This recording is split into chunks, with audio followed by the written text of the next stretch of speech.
The bell rang, but not for dinner. Someone was calling for help. "Welcome to Marple Mysteries. I am your host, Harrington. I love seeing your locations. Tell me where you're watching from. Hearing from you is always a highlight. Let's begin." If there's a time and place you don't mess with in Nero Wolfe's world, it's 7 o'clock in the dining room. That's not just a rule, it's a law of nature, like gravity or orchids at 9. The clang of Fritz's silver dinner bell at 6:59 is more than a sound. It's the opening note to a symphony of culinary devotion. So when that bell rang at 7 p.m. sharp on a Wednesday night and nothing followed, not Fritz, not the aroma of braised duck with sour cherry glaze, not even a rustle from the kitchen, you could have bottled the tension in the dining room and sold it as a nerve tonic. I was sitting in my usual spot, napkin in lap, ready to do justice to Fritz's masterpiece, when the silence started making me itch. Wolfe, of course, didn't flinch. He just lifted one eyebrow with enough drama to shame a Shakespearean actor and said, "Archie, go find out what has happened," which is Wolfese for, "The world is off its axis. I will not rise, but you must investigate." I headed toward the kitchen with all due reverence for the sanctity of that path, and found Fritz standing at the pass table, pale as codfish, arms slack at his sides. His apron was still immaculate. No grease stains, no signs of an exploded soufflé or burnt béarnaise. "Fritz," I said, "unless you've decided to pivot into performance art, explain why the duck is MIA, and you're posing for a wax museum." He looked up at me, eyes wide. "Archie, someone has stolen the bell." It took me a second. "What bell?" "The second bell," he said. "The kitchen bell, the one I use to call you in before I walk in with the tray. It's always on the shelf above the stove. It is gone." I blinked. "You rang the dining bell. The system works." Fritz's lips trembled. "But I always ring the kitchen bell first. I have for 22 years. It gives me a moment of calm. A ritual. It is gone. Now, I'm no stranger to the occasional kitchen drama. Eggs dropped, spices mislaid, even the infamous veal stock incident of 51. But a missing ceremonial dinner bell wasn't high on my list of red alerts. Still, I knew better than to shrug it off, not because I cared about silverware psychology, but because Wolfe would. Back in the dining room, I relayed the news. Wolfe didn't say a word for a long moment. Then he leaned back and closed his eyes. "Someone entered my kitchen," he said softly, "uninvited, undetected, and removed an object for no obvious gain." "It's a bell," I said. "Maybe it rolled off the shelf." "No. If Fritz says it was taken, it was taken. Now, if you know Wolfe, you know he doesn't go full mast over trifles. But you also know that any breach of the brownstone's domestic fortress is, to him, an act of high treason. He didn't fume. He didn't pace. He simply said, 'I want it found. Tonight. Before dinner.' That gives us—" I checked my watch. "Negative 15 minutes. Then delay the wine." He closed his eyes again. That was his version of donning armor. While Fritz anxiously patrolled the kitchen, muttering in 4 languages, I started canvassing the premises. Nothing else seemed disturbed. The shelf was clean, no dust rings, no fingerprints, unless you count mine, which I don't. Fritz's bells were always spotless. There was no sign of forced entry, doors locked, windows shut. Wolfe's sanctum was sealed tighter than a pharaoh's tomb. And then I remembered something. That afternoon I'd let in a man named Durant for exactly 12 minutes. His card had said, "Howard Durant, consulting designer." He was one of the many creative geniuses trying to secure Wolfe's blessing for a high-end kitchenware line, inspired by the fastidious domestic perfection of the legendary detective's household. That's marketing speak for slap Wolfe's name on it and sell ladles at $30 a pop. Wolfe had declined naturally, but not before Durant got a brief tour of the dining room, and yes, peeked into the kitchen. I didn't think anything of it. The guy was all charm, perfectly tailored suit, and enough cologne to fumigate the place. I headed back to Wolfe and gave him the rundown. "A designer?" he repeated, as if the word itself stank. "You permitted a stranger to examine my kitchen?" "You permitted it," I reminded him. "You said, and I quote, 'Let him glimpse the domestic theatre if he insists. He shall find no stage upon which to hang his fantasies.'" He grunted. It was not an invitation to theft. I waited for him to declare it a minor violation and wave it off. But he didn't. He opened his eyes, steepled his fingers, and murmured, "That bell was a symbol. It is not merely the absence of an object. It is the presence of intention." Now that was Wolfe code for "this wasn't random." He called Saul Panzer that night, which for those keeping track is equivalent to calling in the cavalry because someone moved a fork. But Wolfe had smelled something, not duck à la Fritz, something fishy, and the missing bell was just the appetizer. Saul Panzer arrived just after 9, looking like he always does, like he could blend into a subway crowd or disappear down a hallway without drawing a second glance. That's his gift. Saul's the kind of guy who could stand 2 feet away from you while you confess to arson and still walk out with the insurance money and a handshake. Wolfe didn't waste time with pleasantries. He never does with Saul. He handed him the facts with as much expression as a granite bust. "Someone entered this house today and took a dinner bell from the kitchen shelf. The implication is not one of value, but of audacity. Archie has supplied the name of a possible culprit, Howard Durant. I require verification of his background, his current engagements, and, if possible, any connection he might have to commercial ventures involving culinary design." Saul nodded once, made a note with a pencil that had about a 1/4 inch of life left in it, and asked no questions. He turned and left like a phantom, as if the air had made room for him and then closed in again behind him. "That's Saul." Wolfe didn't speak for a moment. He stared at the fireplace as if it owed him answers. I waited, letting the silence steep. He finally spoke, his voice low. "It's not the bell itself, Archie. It's the audacity of its removal. Someone entered this house, observed our ritual and exploited it. That is calculated, not impulsive. I had to agree. The more I thought about it, the more it irked. A guy like Durant didn't need a trinket souvenir. If it was him, it meant something. Maybe a message, maybe bait, maybe something else entirely. Next morning, I followed Wolfe's cue and called Durant's office. I got a chirpy assistant who assured me Mr. Durant was in a brainstorm session and wouldn't be available until after lunch. I left my number and said I'd be dropping by in person anyway, which got a nervous silence on the other end, followed by, "Oh, I'll let him know." Fritz served scrambled eggs with white truffle oil and crisped pancetta at 8. Wolfe said nothing about the bell, and neither did Fritz, but the absence of its tiny silver twin on the shelf was louder than a foghorn. I could feel the disturbance in the brownstone like a cracked floor tile. Wolfe didn't eat any slower than usual, but his chewing had a philosophical quality to it, like he was trying to extract meaning from every bite. At 9, he went up to the plant rooms. I headed downtown. Durant's office was perched on the 15th floor of a sleek mid-rise on Madison. All chrome furniture and abstract art that looked like a robot had sneezed paint on the walls. The receptionist had teeth too white to be natural and a smile designed for deflection. "Mr. Durant is just wrapping a client presentation," she said. "He should be free in a few minutes." I sat in a leather chair that squeaked like it, disapproved of my suit, and leafed through a brochure about culinary concept experiences.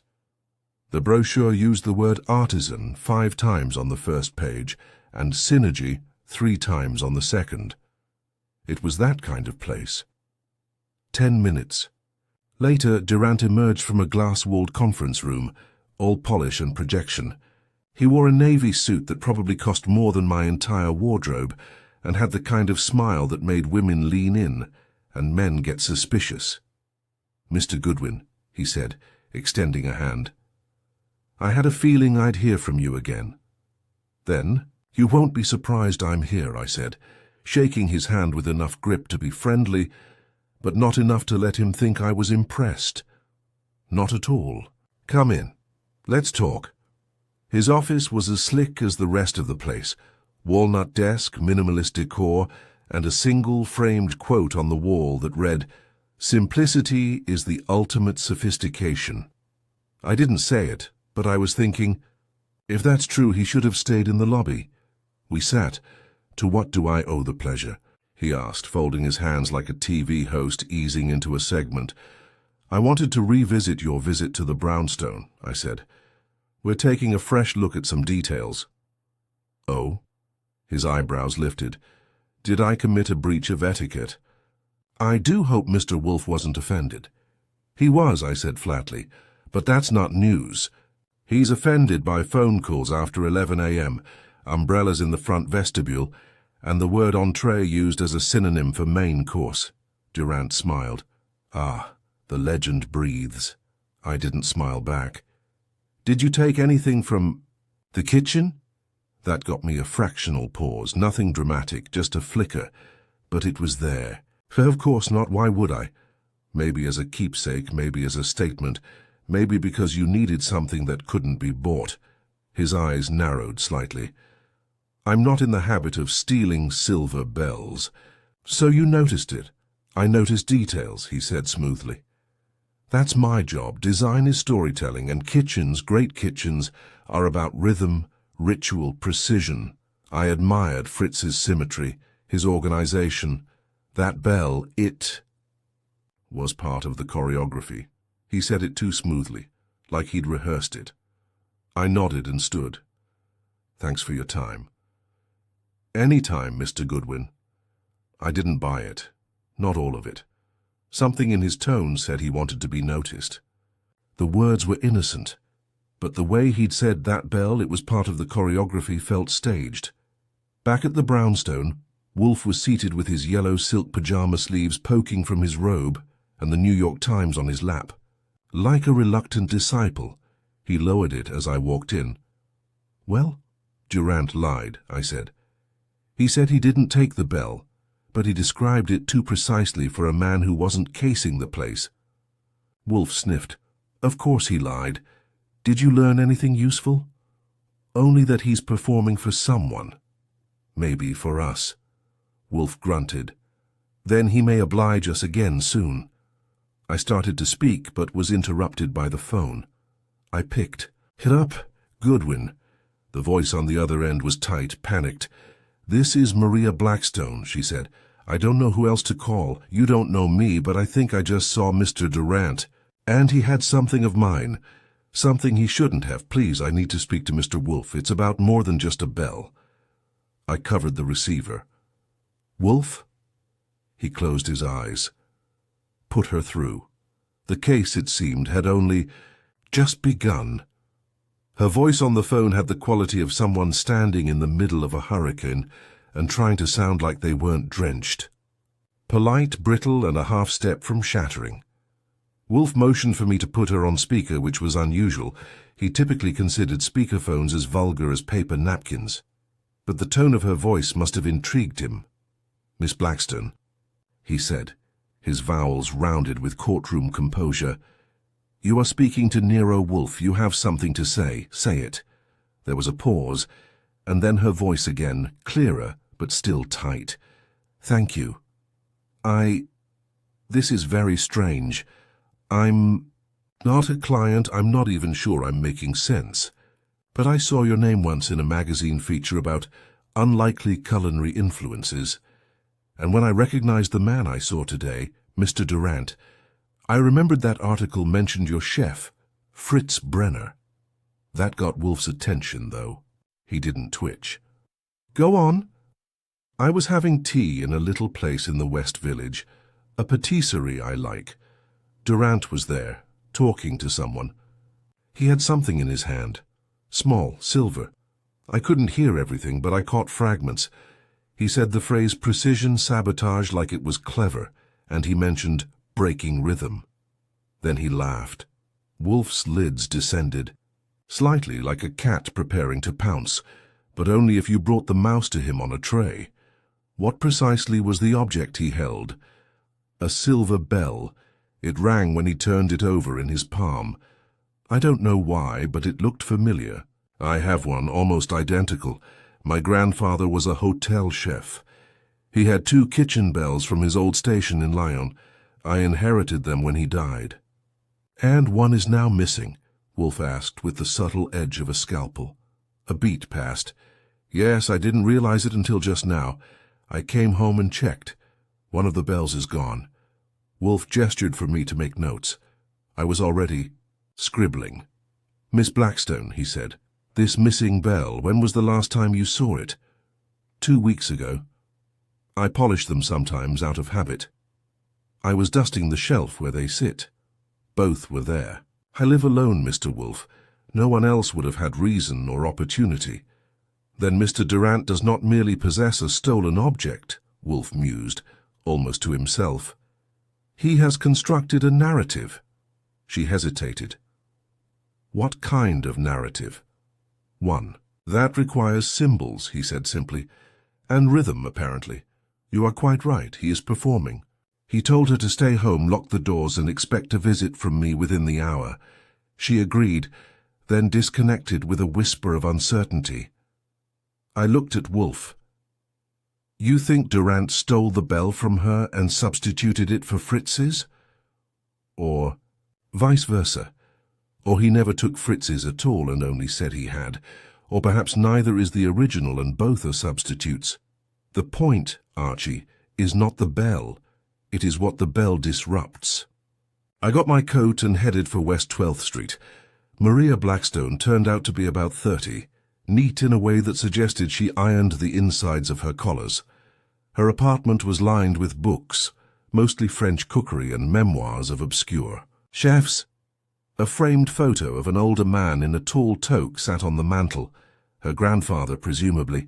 She offered me tea, which I declined. My caffeine limit had already been tested by 2 mugs of Fritz's morning blend. I asked to see the bell she still had. She brought it out in a velvet-lined box, as if she were unveiling a relic from the Vatican.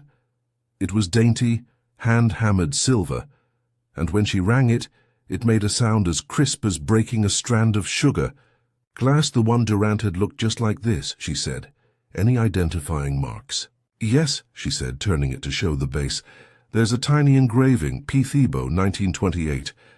The other one had it too. I checked. I photographed it, then examined the shelf where the bells had been kept. Dust rings again, the telltale sign of disturbance that Fritz had also noticed. Whoever took it knew the value wasn't monetary. It was symbolic, personal. Did Durant know your grandfather? I asked.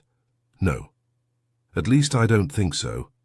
He was long gone by the time Durant started working. I paused. Working where? Her face clouded. With me. Durant was my business partner. We started a boutique firm 3 years ago. Concept. Design for high-end kitchens, brand consultation, product aesthetics. It started well, but he's strange. Fixated on patterns, ritual, the idea of disruption as design. He'd say things like every kitchen is a kingdom, and a kingdom must be overthrown before it can be modern. Sounds like a peach. He took clients I'd brought in, then rebranded the firm without telling me. One day I showed up and my name was off the door. We haven't spoken since. But he still had access to your apartment? No, she said quickly. He didn't. That's what scares me. That was enough for me. I took more pictures, made a few notes, and told her we'd be in touch. Back at the brownstone, Wolfe had not moved an inch. The air smelled of garlic confit and simmering stock, which usually meant peace in our time. Not today. He listened to my report, then turned his head a full 2 inches, his version of a double take. He took a bell from her, entered my home, substituted it, and then displayed it publicly while discoursing on sabotage. He closed. His eyes. This is performance, Archie, theatrics designed to provoke. He's poking the bear.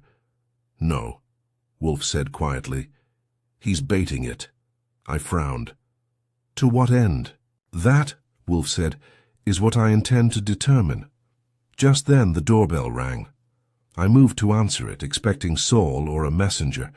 Instead, a voice floated in before the door was halfway open.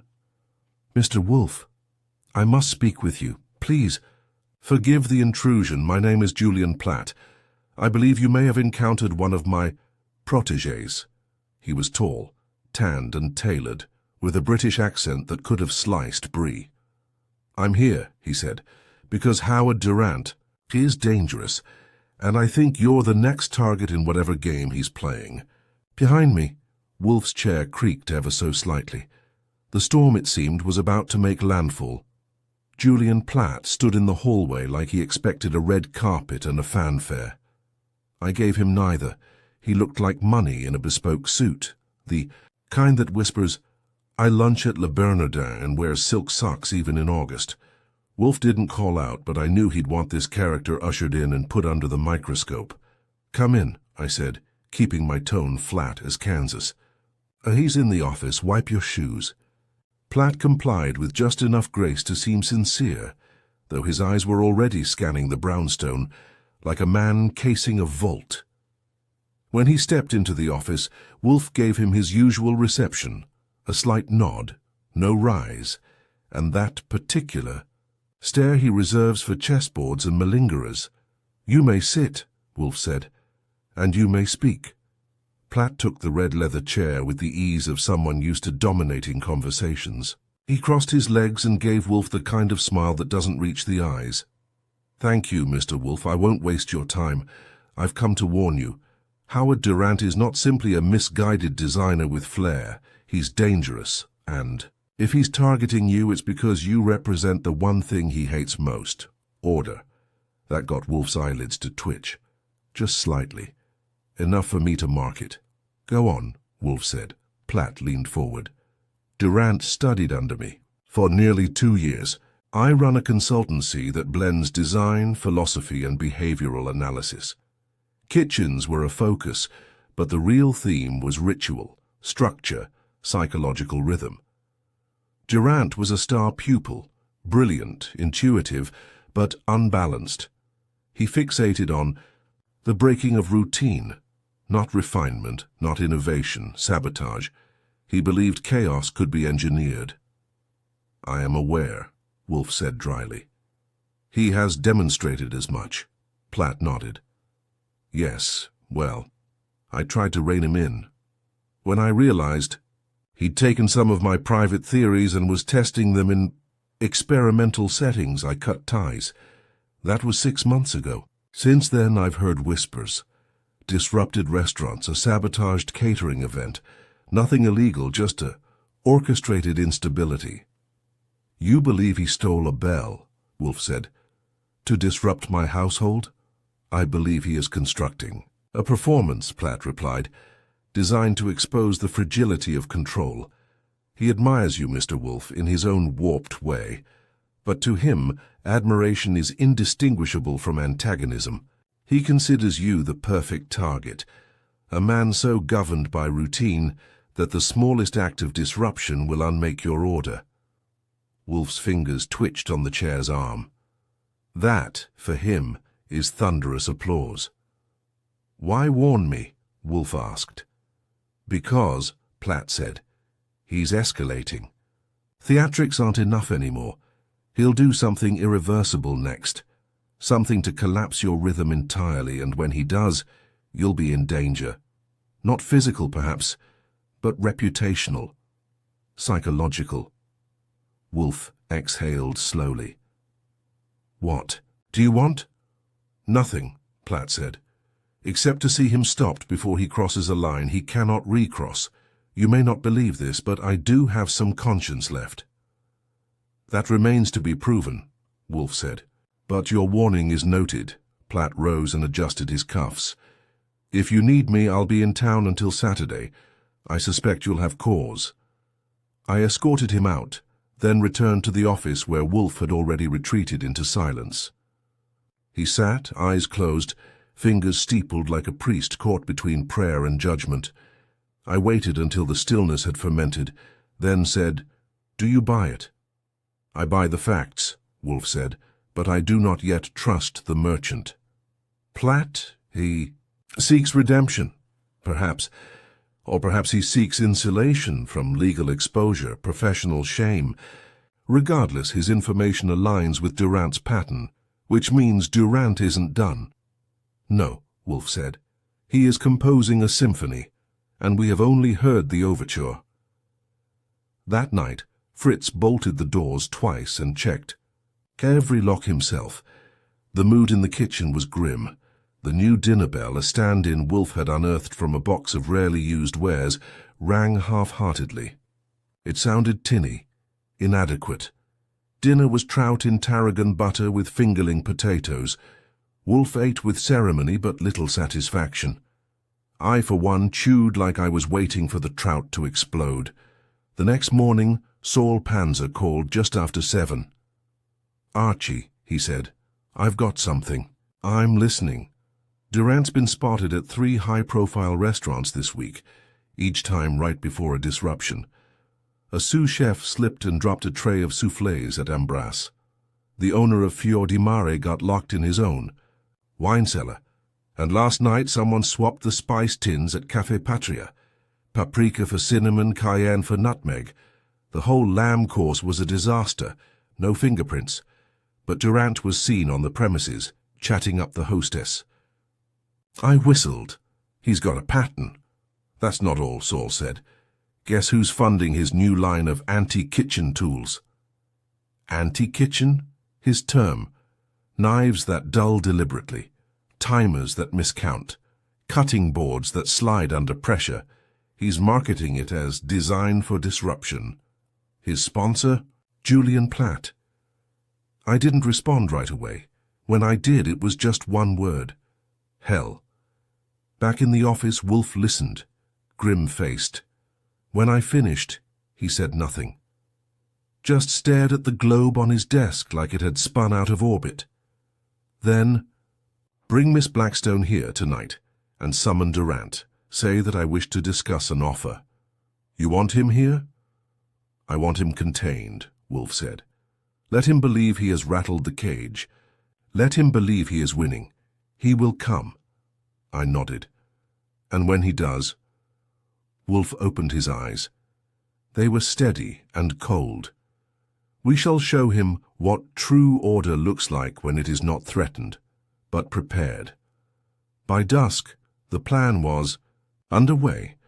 Maria Blackstone arrived first, nervous but resolute. Wolfe welcomed her with uncharacteristic civility and even offered her a glass of wine. That alone told me he meant business. At 8:02 p.m., the doorbell rang. I opened it to find Howard. Durant standing there with a smirk and an envelope in his hand. "For Mr. Wolfe," he said. "A proposal, and perhaps a bit of theatre."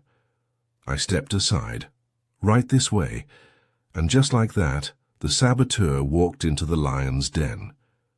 Durant walked into the office like a man who thought he owned the stage, and was certain the audience had already paid for their seats. He wore a slate-grey jacket with thin silver pinstripes, no tie, and a collar that looked like it had been engineered, not stitched. His expression was halfway between amusement and triumph, like he was savoring a private joke just loud enough for us to wonder if we were the punchline. Wolfe didn't rise, of course not. He didn't even move his eyes from the envelope Durant extended like it was a sacred scroll. "What is that?" Wolfe asked, his tone flat. "A proposal," Durant said smoothly. "A conceptual partnership. I understand your aversion to commerce, but I believe you may find this provocative." I took the envelope, opened it, and glanced through the glossy pitch sheet. It was exactly what Saul had warned about. Durant's design for disruption. Line: culinary objects designed not for utility but for destabilization. Knives that subtly pulled to the left. Mismeasured spoons. Cutting boards with beveled edges so they rocked imperceptibly. Each item came with a tagline: "Because order is a lie you can taste." I handed the envelope to Wolfe without comment. He glanced at it, then laid it on the desk like one might discard a moth-eaten napkin. "I presume," Wolfe said, "you did not come merely to market defective cutlery." Durant's smile deepened. "No. I came because I believe we understand each other, Mr. Wolfe. You curate perfection." I interrupted. "We are two sides of a ritual, both devoted to control. Yours through preservation, mine through entropy, but both intentional, purposeful." "Rubbish," Wolfe said. Durant didn't blink. "And yet, here we are. You noticed the bell, you felt it, the absence, the shift. Tell me, wasn't the silence instructive?" Wolfe's eyes narrowed. "You assume that because I acknowledged your intrusion, I was affected by it. That is a fallacy. I observed it as one notes an irregular heartbeat in another, not because it disturbs me, but because it signals pathology." Durant chuckled. "Our diagnosis. You stole a bell," Wolfe said, "and substituted another. That is petty, but your intention to provoke, to unravel ritual has failed. You have merely proven yourself tedious." That landed. Durant's smile faltered just a millimeter. "Tell me," Wolfe continued, "was it Maria Blackstone's bell you took or Fritz Brenner's?" Durant's eyes flicked to the corner of the room where Maria sat in one of the visitor chairs. She'd been silent, hands clasped, face neutral. But at Wolfe's question she straightened, and the tension in her jaw told me she was watching every syllable like a hawk with a stopwatch. "I see we're not alone," Durant said. Maria spoke, her voice steady. "Tell him the truth, Howard." Durant shrugged.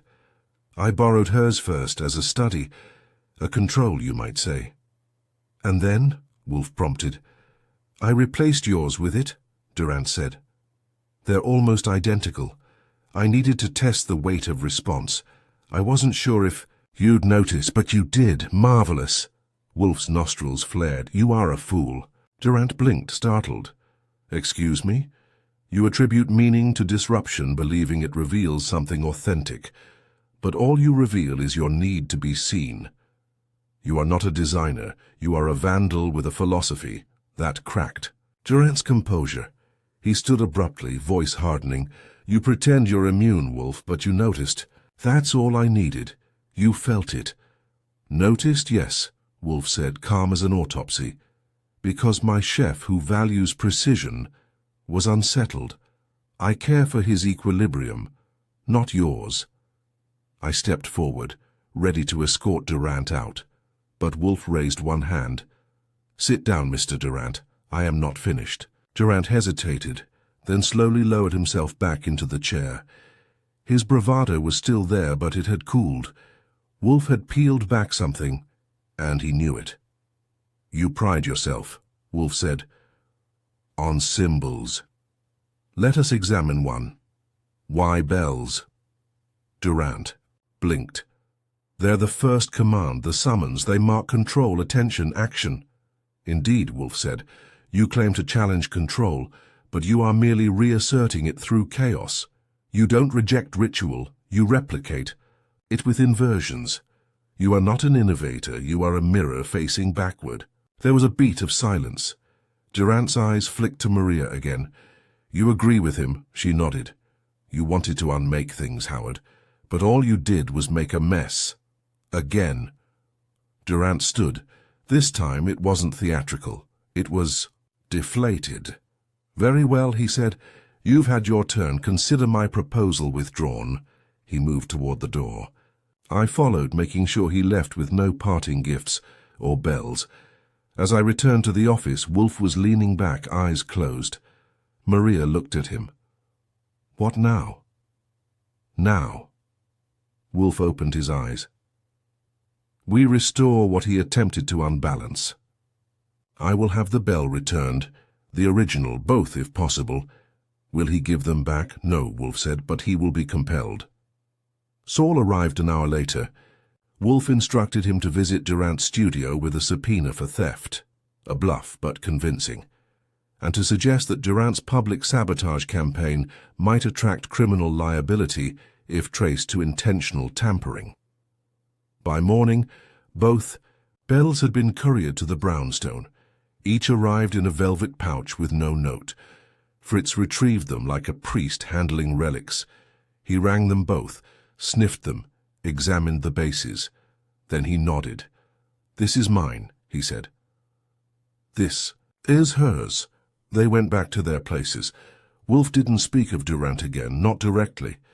But 2 days later, during breakfast, he buttered a crumpet and said without looking up, "Some men mistake destruction for design. But entropy, however theatrical, is not intelligence. It is laziness with style." I nodded. "And bells?" He looked at me. "R for summoning order." Which, I suppose, was the end of that. You'd think that would have wrapped things up. Bells back in place, Wolfe satisfied, Fritz calm, Maria grateful, Durant gone. But if there's one thing I've learned in my years working for Nero Wolfe, it's that resolution is like soup. It needs time to simmer, and just because it looks finished doesn't mean it's safe to serve. 3 days later, the ripple hit. It came in the form of a beige envelope, hand-delivered by a man who looked like he used to be in the mailroom and still resented the promotion. No return address, no stamp, just Nero Wolfe typed in neat block letters. I opened it with Wolfe's nod. Inside was a single sheet of heavy cream paper, no signature, no header, just a printed message in dark grey ink. "Order is a fiction, rhythm is a myth. One final note will sound, then you will see." Wolfe didn't grunt, twitch, or blink. He simply extended his hand. I passed him the sheet, and he read it with the same expression he uses when the Times prints an egregious culinary error. "Durant," I said. "Obviously," Wolfe murmured. "A final performance." "What kind of note?" "A threat," he said. "But to what? Or whom?" I picked up the envelope again, checking for traces. Smell, smudges, anything. Nothing. It had been prepared with care, probably gloved. No postmark. Hand-delivered, probably by someone hired to do just that. Durant's theatrical streak was flaring up again, but this time the script felt more ominous than clever. That afternoon Maria called. "I got one too," she said, her voice tight. Same wording, different paper, thinner, but the same message. "One final note will sound." That pushed things into Wolfe's unacceptable category. He loathed threats almost as much as he loathed interruptions to his dinner hour. He didn't call the police. He never does unless absolutely necessary, but he did summon Saul, Fred Durkin, and Ori Cather. When the whole trio shows up, it's not a formality. It's a signal. Wolfe wanted eyes on Durant, close ones. He issued instructions in his calm, imperious tone. Track Durant, watch his movements, record any interactions with press, design firms, or known associates. Watch his studio, his loft, and his favorite cafes. Focus on entrances and exits. If he delivers another note, intercept it.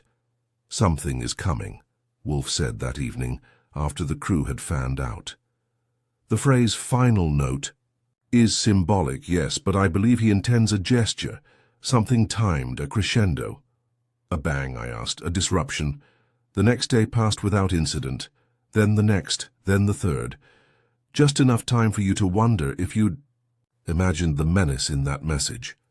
But Wolfe didn't relax. He sat through dinner with the poise of a man waiting for a glass to shatter somewhere behind him. It happened on the 4th day. At 6:58 p.m., just as Fritz was adjusting the wine glasses in the dining room, the phone rang. Fritz answered. His voice went tight in under 3 seconds. He brought the phone to the office. "Mr. Wolfe," he said, "it is Miss Blackstone. She is distressed." Wolfe motioned me over. I took the call. "Maria." "Archie, it's happening," she said, her voice high and fast. I walked into my apartment and everything was rearranged. My spice rack, my utensils, the clock was reversed. The second bell, it was on my bed ringing. I didn't ask how a bell rings itself. That kind of detail could wait. I asked the important part. Are you safe? Yes, I think so, but I feel like I'm being watched. I don't know how he got in. Stay put, lock the door. Wolfe will send someone. She hung up, still breathless. Wolfe sat, unmoving. Then, Durant has breached her rhythm again. It is his denouement. He believes this completes his symphony. That's not just performance, I said. That's psychological warfare. He nodded. It is no longer a demonstration. It is a compulsion. I called Saul. He was at Durant's loft when he picked up. Good timing, he said. Durant just left, alone, headed downtown. Follow him, keep distance. He's about to pull something. Roger, I turned back to Wolfe. You think he's coming here? No, Wolfe said. He believes he has already won. He is returning to the site of his first act to complete the ritual. He will not return here. He will wait for us to recognize his message. Message? Why return the bell to her bed? Wolfe said. Why rearrange her objects? He is telling her and us that rhythm is dead, that chaos lives in what we assumed was sacred. He does not wish to harm her physically. He wishes to transform her. I exhaled. You think he's trying to convert her? He is trying to finish his performance, Wolfe said, and we must interrupt his final bow. At 7:32, Saul called. He's at an art gallery. Empty unit, closed for renovation, used to be a kitchen design showroom. He let himself in with a key. Lights are on. Looks like he's staging something. Want me to go in? Wolfe, from his chair, said no. Tell Miss Blackstone to meet you there, and Archie, go too. Durant must be confronted, not arrested. He must understand he has failed. I was out the door in 60 seconds. The gallery was dim and smelled like turpentine and old plaster. Saul met me at the back entrance, and Maria arrived 3 minutes later, cheeks flushed, hands balled into fists. She didn't look scared anymore. She looked done. Inside, Durant had arranged a surreal display. On a large white table, 2 bells sat side by side. One was hers. One was Fritz's. Behind them, on a projection screen, he had looped a video of the Brownstones' dining room, distorted and flickering, footage I didn't know existed. He turned when we entered. Ah, he said. My audience. You filmed the Brownstone? I asked, stepping forward. That's a hell of a line to cross. Durant's smile flickered. I needed contrast. You can't study order without observing it. Don't worry. It wasn't audio, just rhythm, movement, the timing of meals, the bell. Maria stepped up beside me. You broke into my home. I liberated it, he said, almost gently. I showed you how fragile it all is, that nothing sacred stays sacred. No, she said. You just showed me how desperate you are to matter. He recoiled like she'd slapped him. I didn't. Speak. I didn't need to. The silence that followed said everything. Durant looked at us both. The certainty drained from his face like wine from a cracked glass. He turned away, slowly, then sat down at the table like a marionette with cut strings. We left him there. Saul made a quiet call to a contact at the NYPD. No charges, but a psychiatric evaluation was suggested.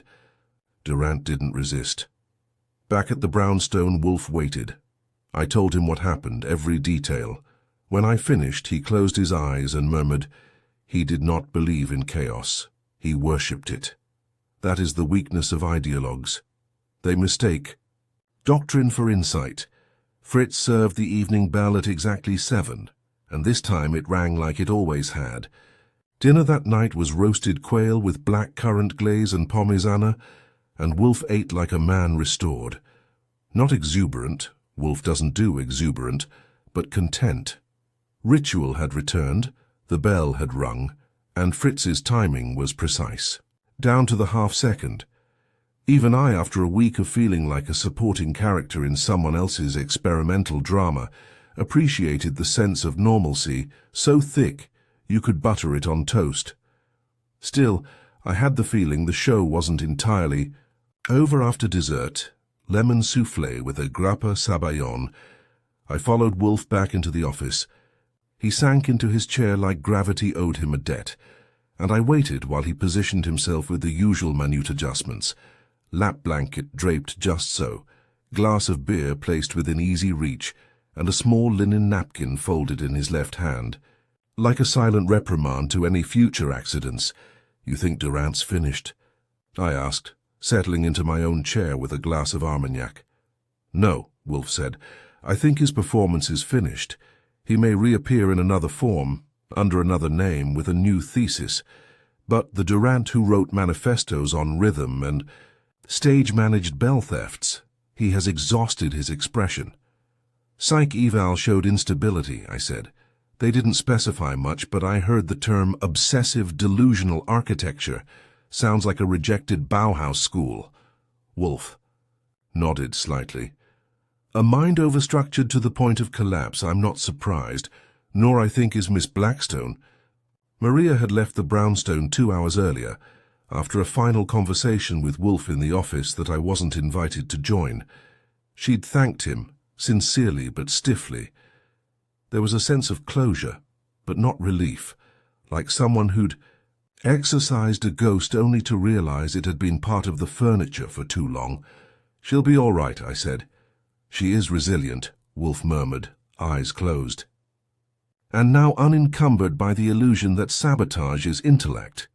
I let that sit for a minute, sipping my drink. Then I said, "There's one thing still bothering me." Wolfe opened one eye. That, from him, was the equivalent of, "Go on, Archie." Astonished me. Durant's game was theatrical, right? All symbolic gestures, metaphors, rituals.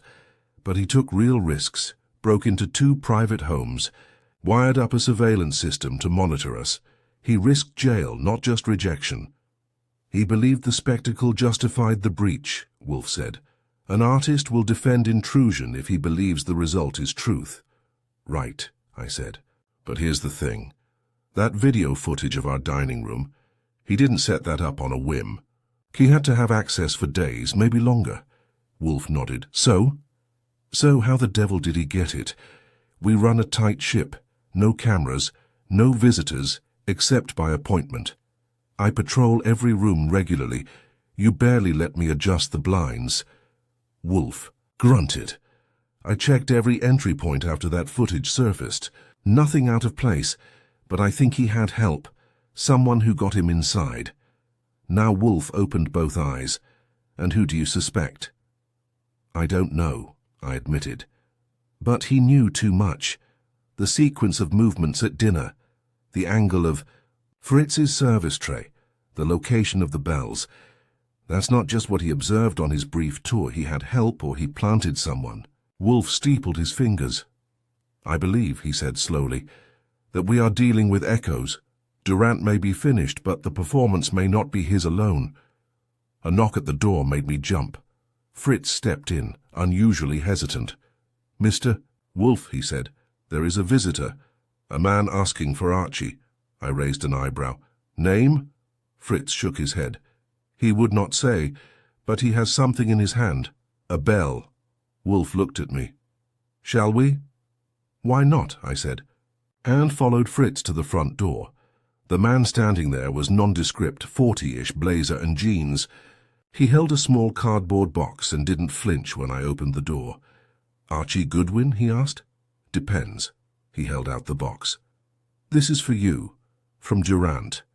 He said you'd understand." Wolfe had joined me by then, which never happens at the front door unless the world's ending or something smells of saffron. "May I?" Wolfe asked. I handed him the box. Inside was a single silver bell, yet another one. But this one had a red ribbon tied to its handle, and inside the box, scrawled on the underside of the lid, were 5 words. "You kept the wrong one."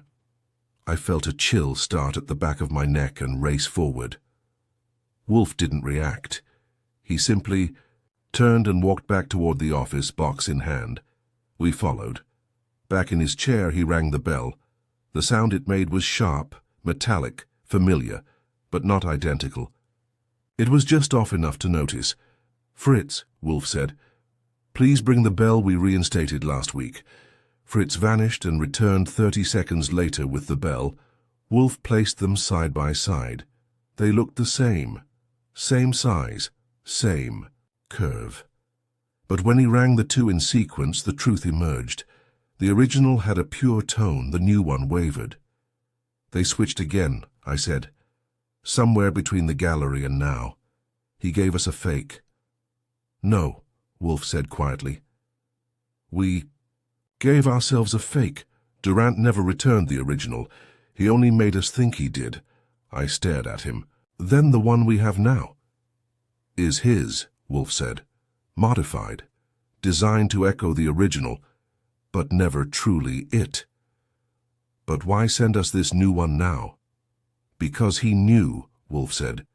"We'd hear the difference eventually. And because the performance needed a final, lingering note. This is not confession, it is signature." I looked at the box again. "You kept the wrong one. It wasn't a taunt, it was a flourish, a maestro's final gesture." "Do we tell Maria?" I asked. "No," Wolfe said. "Let her rhythm recover.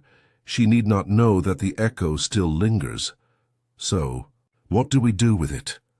Wolfe looked at the bells. Then, in an act of supreme finality, he wrapped the imposter bell in its red ribbon and placed it in the bottom drawer of his desk. "A reminder," he said, "that even in order, an undertone of dissonance can persist." He closed the drawer gently, and that, for Wolfe, was the last note. 3 days later, life at the brownstone had finally settled into what I'd call a pleasant monotony, assuming your idea of pleasure includes scheduled silence and 5-inch thick books on 16th century wine cultivation. The fake bell Wolfe had locked in his desk stayed put. The real one rang with its old authority, and Durant hadn't been seen or heard from again. Even Saul reported nothing but quiet. Wolfe resumed his reading. Fritz resumed his sources. I resumed my position as the brownstone's primary source of noise. But when things go that still, I get itchy. It was during that lull, early afternoon, sun streaming across the parquet, and Wolfe elbow-deep in a monograph on herbaceous hybrids, when the second ripple hit. This time it arrived by post, not hand-delivered. Not cryptic, just a plain white envelope addressed in cursive to Mr. Archie Goodwin, postmarked from Manhattan. That alone raised my eyebrow. I get letters from dames, former clients, and on one particularly strange occasion, a man requesting, "I endorse a patent for a bulletproof tomato." But this one felt different the moment I held it. Heavy paper, no return address. I slit it open in the office with Wolfe watching, mostly because I didn't trust it to be free of sarcasm, or worse, a final encore from Durant. Inside was a letter, handwritten, neat, tight strokes. It read, "Dear Mr. Goodwin, I write with a strange request. I do not know Howard Durant personally, but I was one of the anonymous backers of his Design for Disruption concept. I withdrew support after hearing about the incident at your residence. That said, I am curious. Did Mr. Wolfe ever consider that Durant's actions might have had a collaborator closer to home? Not to undermine your investigation, of course, but something about the sequence of events, the precision of the symbolic choices, well, it struck me as unusually intimate. If Wolfe is ever in the mood to discuss the echo of sabotage, I would welcome a private audience. No publicity, no publication, just conversation. You may reach me via the enclosed contact. Yours, in mutual curiosity, R.I. read it twice. Then again. Wolfe, I said slowly, we have another correspondent. He didn't look up. Who? No name. Just an R. Someone who claims to have funded Durant, now claims to have dropped him after our little kitchen drama. But they also suggest, wait for it, that Durant had help. Wolfe raised his head 1/fraction of an inch. Closer to home? Exactly. That got a full inch. Let me see. I passed him the letter. He read it, lips tightening. Not outrage, concentration. After a moment he said, "The phrase, the echo of sabotage, is telling." Poetic, I agreed. And pretentious. Could just be someone trying to stir the pot. No, Wolfe said. It is someone seeking an invitation. To what? To the interior, to my confidence, and to the moral axis on which Durant pivoted. I gave a low whistle. "You think this is bait?" "I think," Wolfe said slowly, "this is the shadow of Durant's movement. Either from a disciple or someone who envies his effect." That chilled the air a little. "Do we respond?" I asked. He folded the letter and slid it under the book on his lap. "Not yet. Let us first consider who this R might be. Durant's original funding came from Julian Platt, but this hand is not Platt's." "You're sure?" "Platt would have used a printed letterhead, and he would not have concealed his identity. He trades in prestige. This writer trades in mystery." I turned over the envelope. The handwriting was too clean for any quick analysis, but I made a mental note to have Saul take a look. "Assuming this R is legit," I said, "what do they gain by hinting Durant had help?" "Uncertainty," Wolfe said. "They seed doubt. They shift the narrative. If Durant acted alone, he is a singular case, a disruption contained. But if not, then someone else is still in the shadows." Wolfe didn't respond, but his eyes remained fixed on the letter. That night I called Saul and gave him the highlights. By morning he had a list of 3 names associated with Durant's failed product line, 2 known investors and 1 unlisted contributor who had, according to banking trails, requested anonymity through a boutique fund labeled Echo Concepts LLC. Guess what the initial on the paperwork was? Right.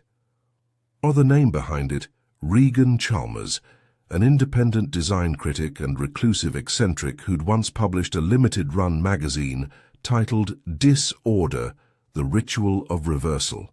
It had tanked after 6 issues, but gained a cult following. Among exactly the kind of people who drank single-origin espresso and discussed aesthetic rebellion at brunch. Saul gave me an address. So, naturally, I paid him a visit. Chalmers lived in a narrow brick townhouse near Gramercy Park, behind a wrought-iron gate and a row of hedges clipped so precisely they looked like they'd been designed on graph paper. The man who opened the door wore a cream turtleneck, tortoiseshell glasses, and the expression of someone who'd been waiting for a knock at that door for a long time. "Mr. Goodwin," he said, pleased. I wondered if Wolfe would come himself, but then he rarely leaves the throne, does he? "His throne," I said, stepping in, "doesn't make house calls. I do." The interior was modern monastic, all pale wood, exposed beams, and quiet. Even the air smelled intentional. "I take it you received my letter," Chalmers said, leading me to a long, low couch. "We did. Wolfe doesn't usually respond to unsigned correspondence, but the R gave us a clue." "I expected no less," he said, folding his hands. "I have no intention of hiding, but I do wish to clarify something." "Shoot." "I didn't assist Durant," he said. "Not directly, but I enabled him. My essays, my theories, they inspired him. I wrote about the collapse of domestic rhythm as a path to individual freedom. I thought it was academic, abstract, but Durant turned it into performance." "And you funded him anyway?" "I didn't know what he planned," Chalmers said, his voice low. "Not the bell, not the rest. But when I saw what he did, how far he'd gone, I realized I'd helped light the match." "Now you want redemption?" "No," he said. "I want to understand. Wolfe doesn't merely solve, he interprets. I need to know what it means when someone turns your philosophy into their obsession." I didn't answer. Part of me wanted to walk out right there. Instead, I stood. "I'll tell Wolfe," I said. "If he wants to engage, you'll get a note. If not, assume the silence is your answer." Chalmers nodded. I stepped outside into the quiet evening and took a long breath. The street was still, but in my pocket, the bell I'd taken from Wolfe's drawer gave the faintest ting as it shifted. An echo, still ringing. The bell rang again the following morning. Not literally this time. Wolfe had forbidden it from being touched, let alone rung. The imposter bell, Durant's faux relic, now lived in a padded drawer in the office desk, its red ribbon tied in a neat but unmistakable knot. Fritz had resumed using the original bell, the one with the clear, high tone that signaled dinner, without ambiguity or malice. But the echo, that soft whisper of unfinished business, was back, and it came through Saul Panzer. He arrived unannounced at 9:03 a.m., which alone was enough to tell me something had gone off the rails. Saul never showed up without cause and never without calling. He entered the office quietly, hat in hand, face unreadable as a poker chip. Wolfe looked up from his book. "Mr. Panzer." "Sorry for the drop-in," Saul said. "I think you'll want to see this." He handed me a manila envelope, thicker than usual, sealed with a red wax circle. The imprint in the wax was a simple design, a bell, stylized, tilted to the side. Wolfe extended his hand. I opened it first, as protocol demanded. Inside were several photographs, 8x10s, matter. Finish developed from film, no digital trickery here. Wolfe would approve. I laid them out on the desk, one by one. Each photo showed the same thing. The dining room of the brownstone, Wolfe's dining room, different angles, different lighting, but unmistakable. His walls, his furniture, his precise table settings. Taken when? I asked. Saul didn't blink. About a month ago, before Durant's first visit. Wolfe shifted in his chair, a fractional movement, but in Wolfe scale it was a gasp. From where? Across the alley, Saul said. From an adjacent building on 36th Street. The lens was long and the shots were careful. They knew your routine. These were taken at dusk, most between 6 and 8. He handed me another photo, this one of the window across the alley, a single pane in a drab brick building, nondescript, but the window was open in each shot. No blinds. No one noticed. I asked. The unit was supposedly unoccupied, Saul said. I checked. The leaseholder was an LLC with ties to Echo Concepts, Chalmers's group, not Durant's direct name, shell company. Someone staged surveillance weeks before any bell. Went missing. Wolfe let out a long breath through his nose. So Durant's intrusion was not spontaneous. No, Saul said. It was scripted, practiced. He observed you, your habits, your rhythm, for at least 3 weeks. Longer than I'd have guessed, I murmured. It was deliberate, Wolfe said. He considered this a ritual. He could not disrupt it without first understanding it absolutely. And now, Saul added, there's more. He handed Wolfe a USB stick, in a plain gray case, up from the same location. A timed video was scheduled for upload this morning. We intercepted the file through a tap on the LLC's traffic. What's on it? I asked. A final message, Saul said. Wolfe gestured for me to bring the laptop from the side table. He disliked technology on principle, but tolerated it when it served his ends. I plugged in the drive and opened the video file. Saul stood behind me, arms folded. Wolfe leaned forward, his expression unreadable. The video began in darkness. Ambient noise, city hum, a distant siren. Then, slowly, the view brightened. It was a familiar room, a precise mock-up of Wolfe's dining room, recreated to disturbing fidelity. The walls, the lighting, even the arrangement of flatware, down to the signature orchid on the sideboard, were identical. In the center sat Durant, but it wasn't him performing. He sat silent, composed, facing the camera. Then came a voice, not his. It was Regan Chalmers. He stood just off to the left, half in shadow, holding a bell. I believed Durant was the symptom, Chalmers said, his tone calm, measured. But I was wrong. He was the harbinger. The first to act, the first to transgress. He stepped forward. This is not about chaos, he continued. It is about purity. Repetition is not truth. It is hypnosis. We mistake it for comfort. We mistake it for knowledge. But it is stagnation.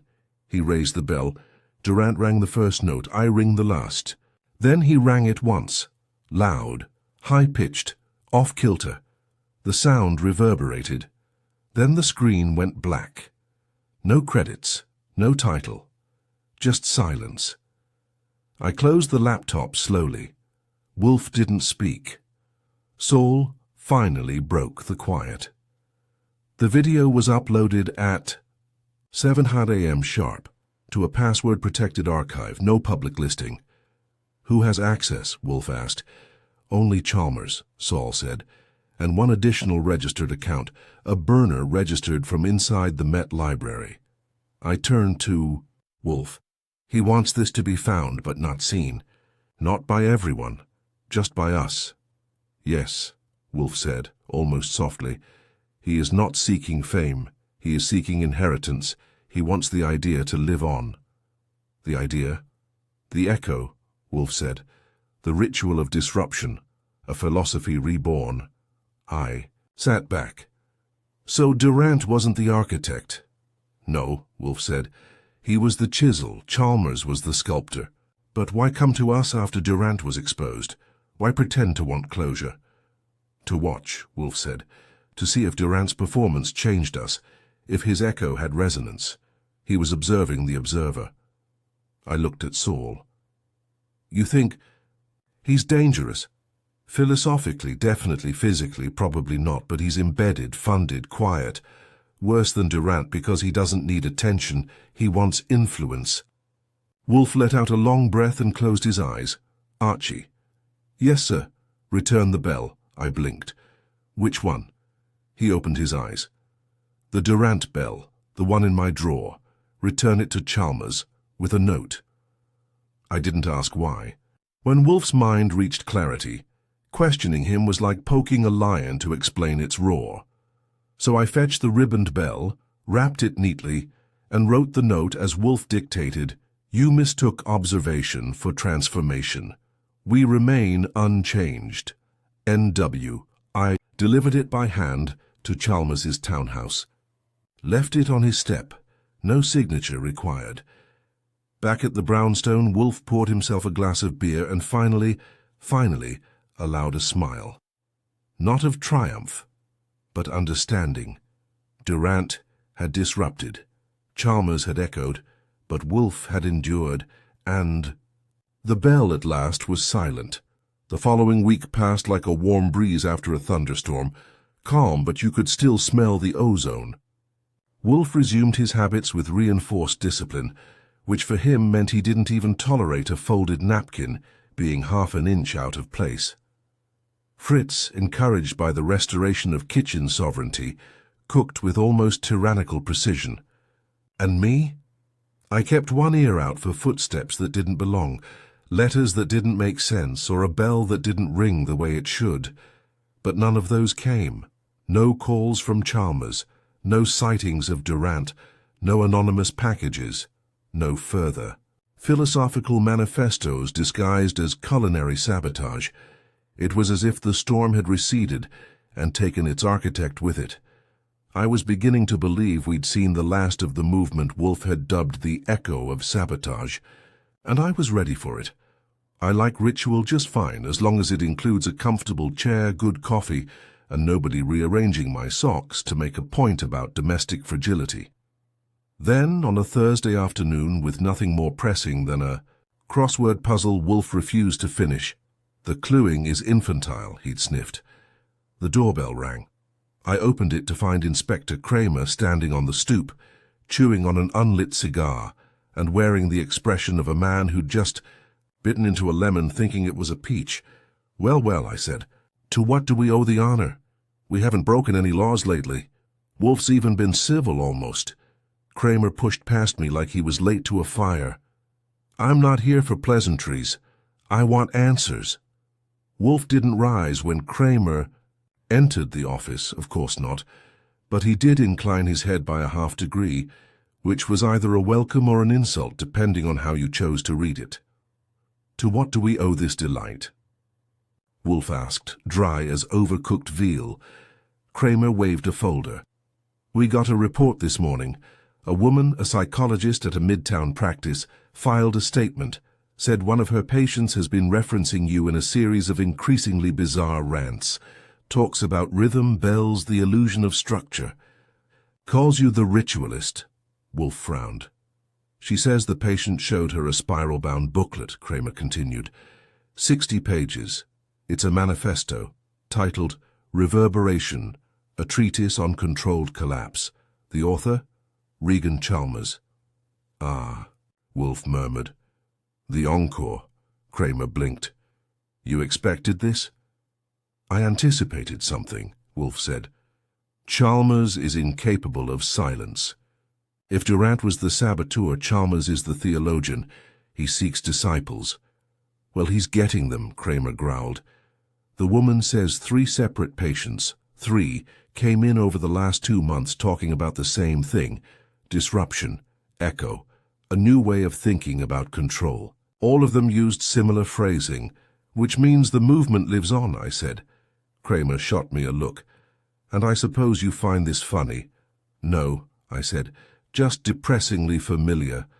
Wolfe steepled his fingers. What action are you proposing, Inspector? That's the problem. We can't charge someone for ideas even if they're dumb enough to believe disruption is enlightenment. But if this turns into something, if anyone gets hurt, your name's going to be on page 1 as the man who inspired it, indirectly or not. Wolfe closed his eyes for a moment. I did not inspire it. I resisted it, publicly and privately. Yeah. Well, that won't matter, Kramer said. You become part of the narrative whether you like it or not. Kramer left soon after, slamming the door with a force I decided not to report to the locksmith. I returned to the office to find Wolfe, still in his chair, unmoving, eyes closed. He's not wrong, I said. The name's in circulation. Durant used it. Chalmers used it. Their acolytes, if they exist, will too. Irrelevant, Wolfe murmured. Come again? I am not responsible for how a madman misuses my resistance, Wolfe said. Durant's trespass was theatrical. Chalmers's was ideological. Both are finished. What remains is residue, and if someone takes that residue and starts painting with it, then it becomes the concern of the law, Wolfe said, eyes still shut. Not mine. I didn't argue, partly because I knew. He meant it, partly because I wasn't so sure. Over the next 2 days I made some quiet inquiries. Chalmers hadn't been seen publicly since I delivered Wolfe's note. His townhouse remained occupied, blinds drawn, his LLC dissolved. But his name had popped up, on message boards, in private design circles, even on a barely trafficked subreddit about ritual theory. The treatise Kramer mentioned? It was already circulating in PDF form. No call to action, no violence, just philosophy. Carefully worded, chillingly persuasive. And Wolfe, for all his composure, read the manuscript twice when it arrived anonymously by post the following week. He didn't say a word after reading it. But that night, when Fritz rang the bell for dinner, Wolfe paused before rising. Just for a second. But I saw it. Something wrong with the duck? I asked. No, he said and stood. Only an echo. I followed him into the dining room. Outside, a car passed, a siren wailed 2 blocks away, and somewhere, someone rang a bell. Not ours. Not now. But close enough, and I knew. Even though Wolfe wouldn't admit it, even if the world stayed orderly for years, that the sound of that bell would linger, not in the walls, not in the silver, but in us. It was a Tuesday, which in our house meant kidneys in Madeira and silence after dinner. Wolfe had retreated to the plant rooms, Fritz was scouring copper in the kitchen with all the intensity of a battlefield medic, and I was in the office, staring at a typewriter ribbon I'd meant to replace 3 days earlier. The brownstone was whole again, not untouched, never that, but intact. Durant was institutionalized. Chalmers had disappeared into some academic fog, and the bell, the real bell, rang now with the clarity it had always had. Yet even in that restored stillness, the case still itched at the corners. It wasn't the danger. Wolfe's fortress had weathered worse. It was the idea that something had almost shifted. That Durant, with his theatrics, and Chalmers, with his gospel of disintegration, had both brushed too close to the marrow. That Wolfe, immovable as ever, had felt it.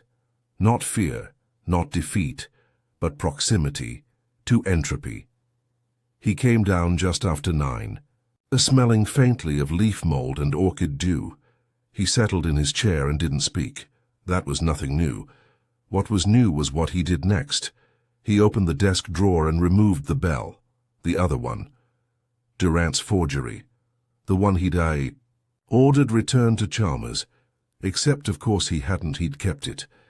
You didn't send it back, I said. No, Wolfe replied. I decided it served a purpose here. As a trophy, as a reminder, he said. That mimicry is not mastery. That deception, however elegant, cannot endure scrutiny. I watched him turn the bell in his hand, letting the ribbon dangle. They almost got to you, I said. He looked at me, not offended, not amused, just honest. Yes, he said.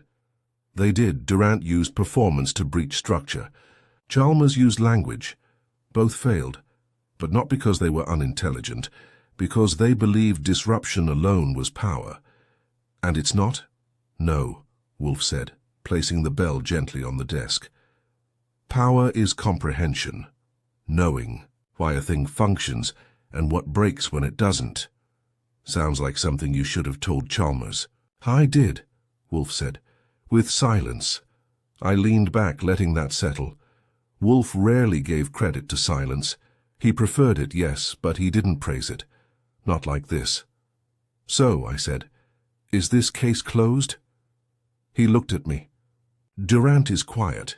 Chalmers has gone subterranean. If echoes remain, they are ambient, not active. And if they try again, Wolfe reached for his beer and took a sip. Then we do what we always do, Archie. We listen, we observe. And when the sound comes too close, we ring the bell louder. That was Wolfe's version of defiance. Not fists, not fury, just more clarity, more precision. I nodded. Outside, traffic whispered down 35th. A dog barked. Once far off, and somewhere a city stirred, full of people chasing order, resisting it, inventing rituals to hold the world together. Inside, the brownstone stood quiet, composed. The bell on the desk gleamed under lamplight. It didn't ring. It didn't need to. We'd heard it once, and we wouldn't forget what it sounded like.